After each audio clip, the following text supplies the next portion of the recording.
Welcome back. Good to see you all again.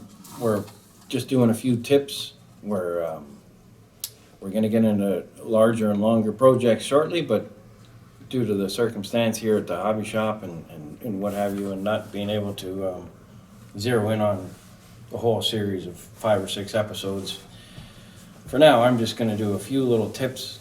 I did last week our story on the olive drab, and now I'm going to put some oil paints on it, on our Sherman. But one of the things, just before I do that, and I said that I'd let it dry for a couple of days naturally, but I'm going to just bring out some of the panels. A lot of guys like to call it modulation. You can call it what you want. I'm just going to bring out, say, the centers of some of these little things. And all I've done is I've mixed up a little bit of our olive drab number 81. Percentage-wise is, I would say that XF2 and XF60 mixed with the olive drab about equal parts. So about 33% each. But it's all an ish with me. You know, I don't, and the color, as long as you, and tons of thinner, gentlemen. I should mention, last time we were doing about 85% thinner, and now I'm doing 95% thinner. So when I say it's 33% of all those 3 colors, it all adds up to about 5% of paint and 95% thinner. So this is a very, very thin down. And basically what you do, guys, is you take, with a paintbrush, you put your thinner in the barrel, a scoop, and a scoop of the green olive drab, mix it all together, and that's your measurement. That's how little paint there is in here. But all I'm going to do is just bring out a few of the panels. And the gas caps and all that, I'm just going to hit the tops. So now all I'm going to do with this diluted color is just sort of hit the top of the gas cans, or the gas caps rather.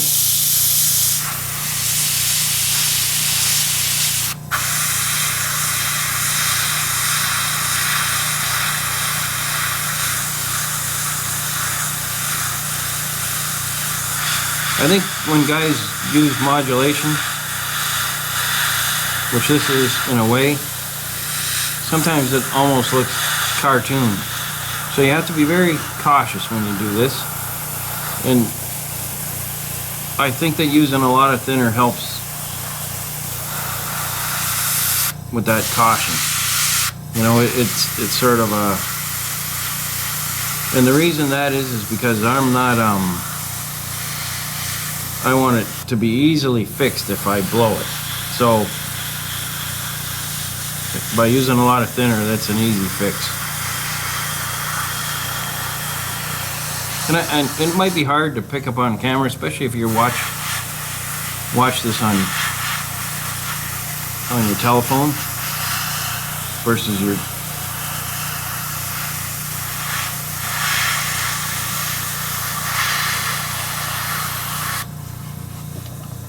So you can see how there's the Tamiya primer showing through. There's still the original olive drab mixed with the black showing through, but just by touching it with a little bit of this mixture that I'm doing,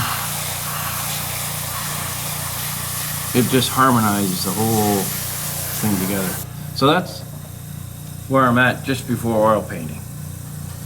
And like I say, I'm doing this Sherman from the European Theater of War.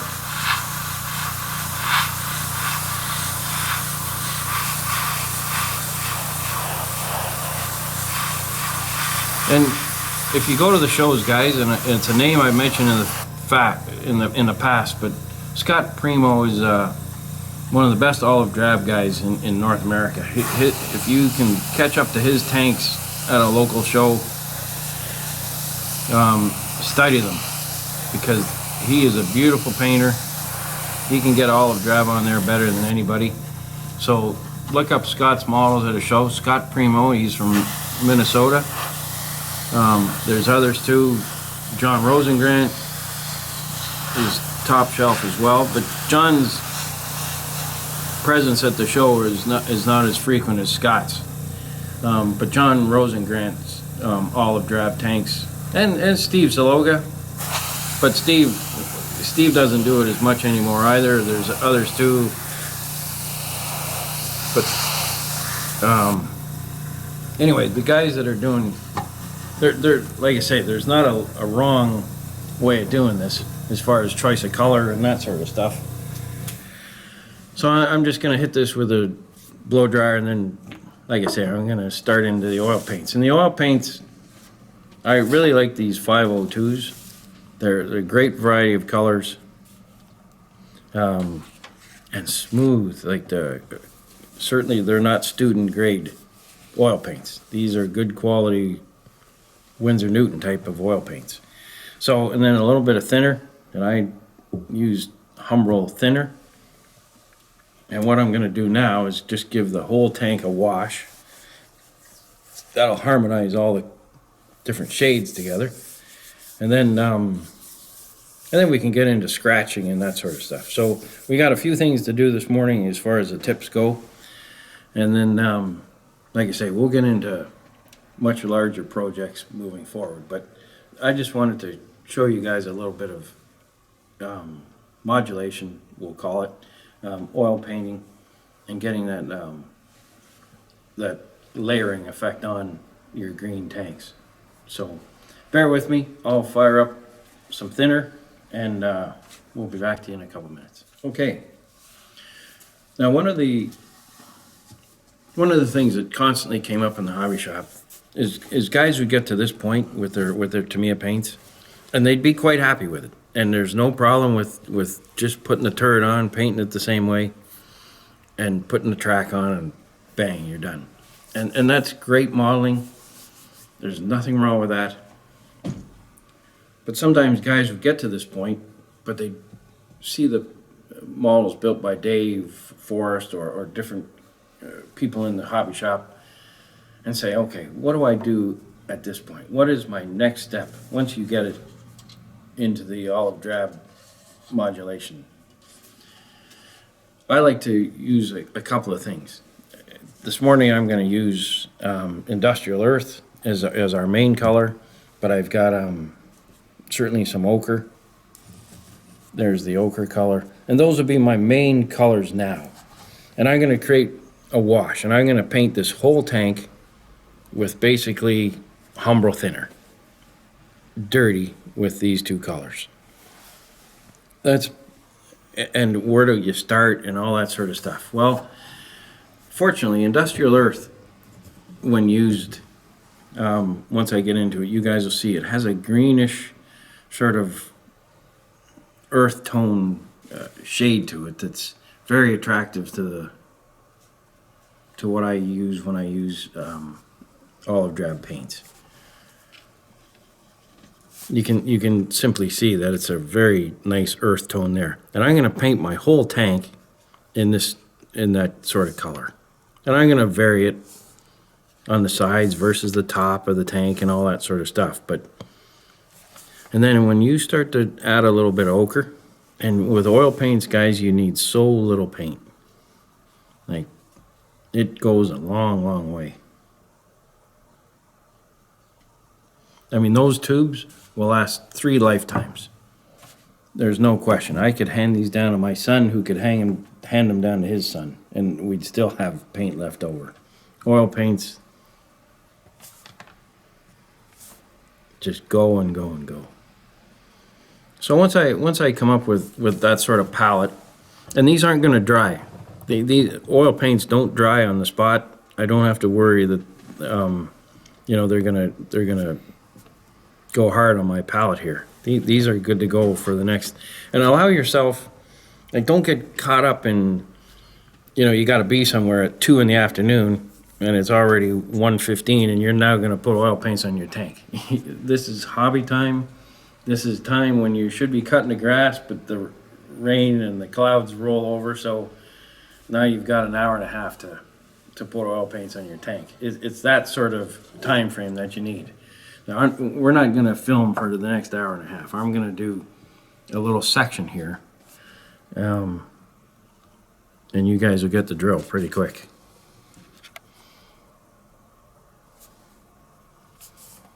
So as far as the thinner goes, and I use Humbrol thinner, and as far as the mixture goes, you can see how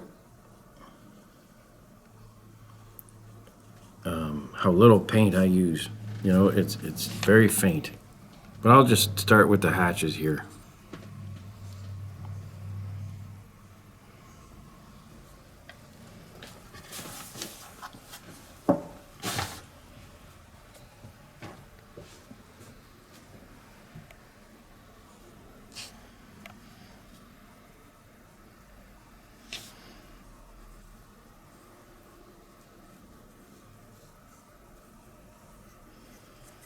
Now there's different, like Mike Rinaldi doesn't paint his models the way what I'm doing right here. And I'm sure that Dave Forrest is got a trick up his sleeve as far as doing this too. But for now,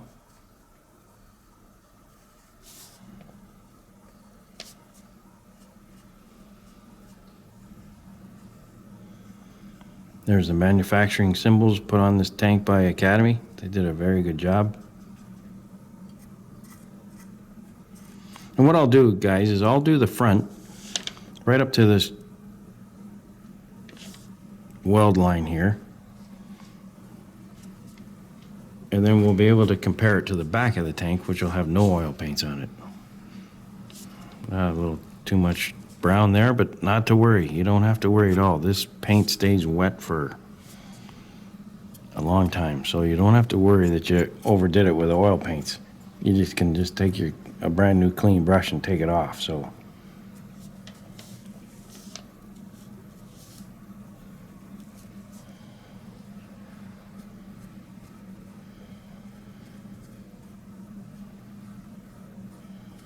now when I'm painting this, as you can see, I'm going in the direction of rainwater hitting the tank. I'm not going left and right here. I'm going north and south, just because it does obviously leave a color behind it, and if it's going left and right, it just isn't pleasing to the eye. Looks weird, and you won't know why it looks weird, but you just know that it's banging against your eyeballs. So you don't want that going on. So if you do it in the direction of rain, like so, it just looks more pleasing.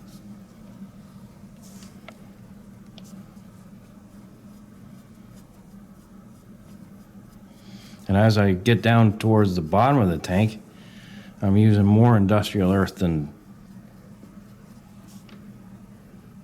say up in these areas here. And that's just obvious for obvious reasons. Dirt and grime and gravity, heavier stones, and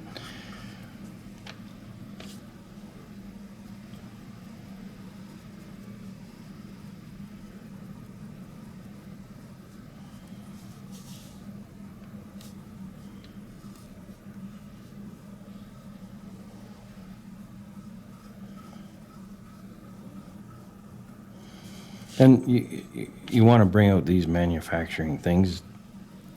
To me, an Academy and the mauling companies put those on there with, something we never had before. When I was modeling in the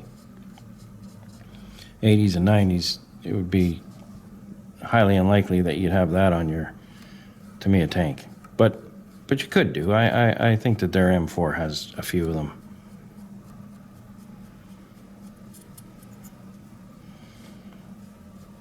So as you can see, now you can start to see the difference between this section of the tank and this section of the tank. There's much more life in this bottom part here.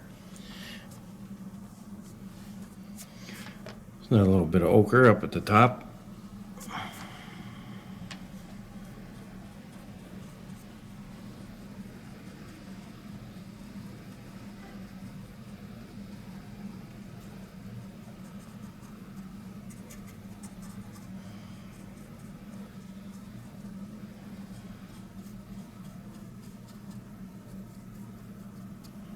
Now I'm going to do the side here. But as you can see now, automatically it's starting to take a nice sort of extra bit of layering to it, and it's starting to really bounce. So I'll do the sides. And again, I can use Industrial Earth oil paints down towards the bottom here. And as I move up the tank, that'll be less and less. And that's strictly because of the obvious reasons of how the tanks weather. You know, obviously closer to the track, there's going to be more grime and slime.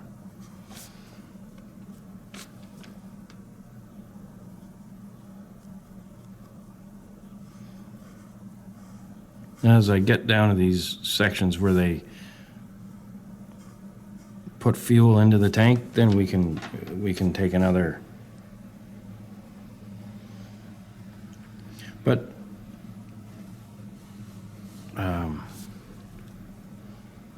these episodes last week and this week, this is going to be just a two-part little series on basically getting started with oil paints and taking your tank just to one extra little layer. Very simple to do.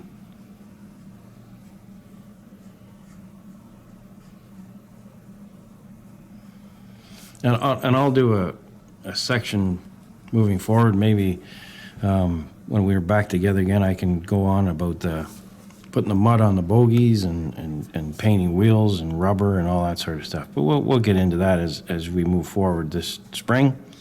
And see, now I'm getting towards the back of the tank where a little more mud is going to fly, just because of where the track spins. And the beautiful thing is, if you make a mistake, and it's very important to know this, if there's too much oil paint to your liking, just take a dip of your Humbrol paint, wipe it on, and as you can see, it comes off rather rapidly. So you can't really make a mistake with what we're doing here today, guys.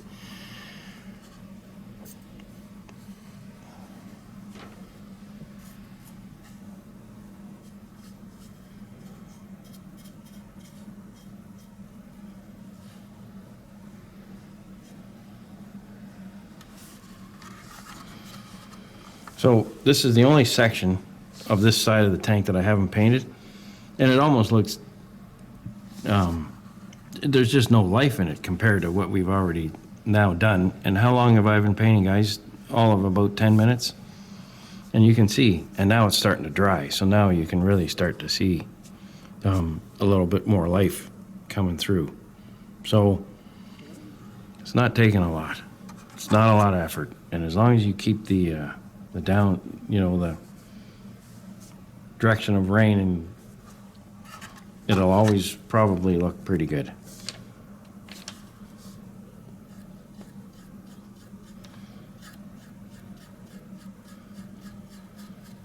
And because we're at the back of the tank and there's a little more dirt involved,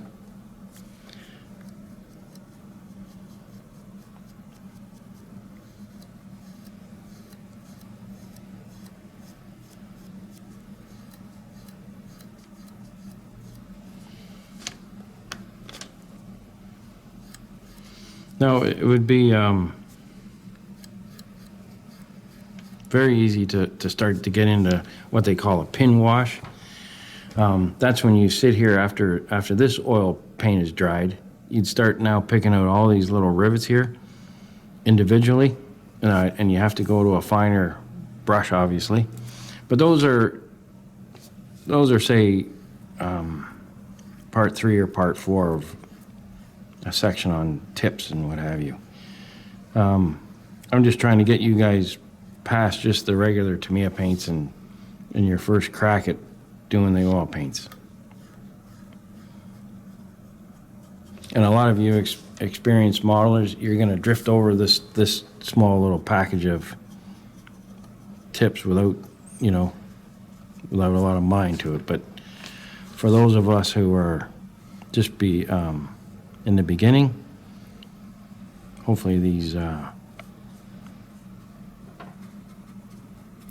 these little sessions on the tips are of some help to getting you past the Tamiya paints or your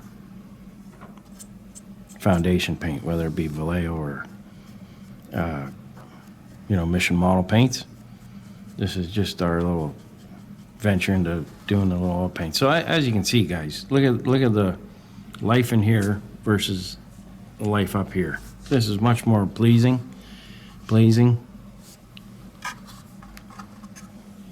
And you can still see just a little bit of the Tamiya primer sticking through. Now I've gone right through here, and that's easy to touch up.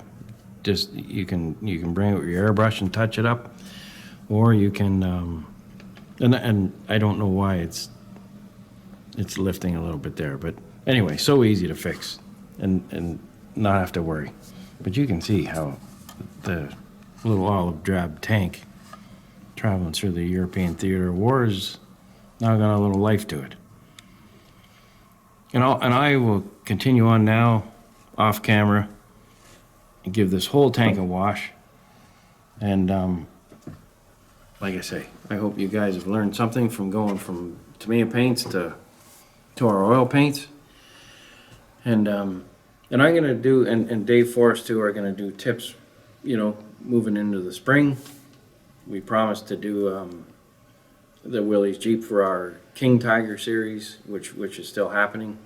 And so we have a few things on the go, and I'm just gonna, like I say, I'm gonna, for the next little while, just give half-hour little tips, maybe 4 or 5 episodes that you guys can use at any time moving forward.